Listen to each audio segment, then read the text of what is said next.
How do you make sure your improvement projects make you look good? Try putting yourself in the CEO's position. Take the best case scenario where she or he's a brilliant champion for Lean, Six Sigma, or whatever your improvement philosophy is. So she knows about Gemba and Kanban and tact time. Do you think she uses this language in board meetings or in discussions with shareholders? Of course not. She has to use the language that they understand, mostly cost, but also inventory and capacity and delivery performance. So there is a language and communication problem, and that is really what this is about. Translate your value stream map into business measures. Take a look at this. On the left is a simple value stream map. On the right is the translation into business measures.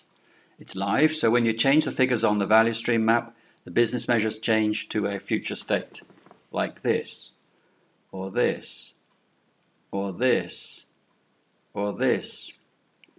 Even though the process is defined as a single step, it's amazing how many things there are to improve, even for an operation like this. So what do you want to change? It depends on who you are and what your approach is. If you're a Six Sigma expert, you'd probably look first at the 15% run waste. So let's say you reduce it to 1%.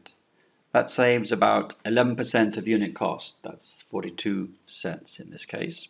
Reduces inventory and provides a bit of extra capacity. It also increases response time. Surprising, perhaps.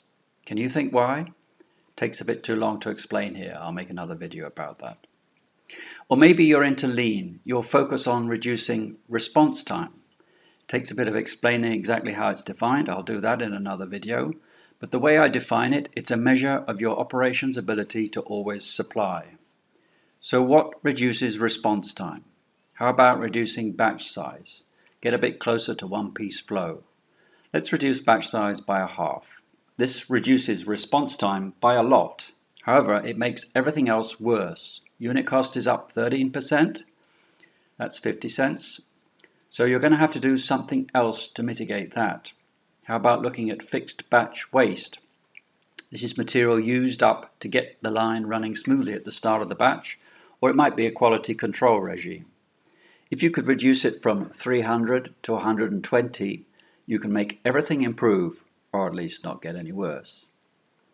That's just two strategies, and there are plenty more ideas you can try.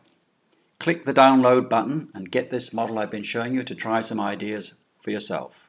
When you do, I'll follow up with some more suggestions as to what you might do and how it would dramatically improve your own productivity and look really good in the eyes of the bosses.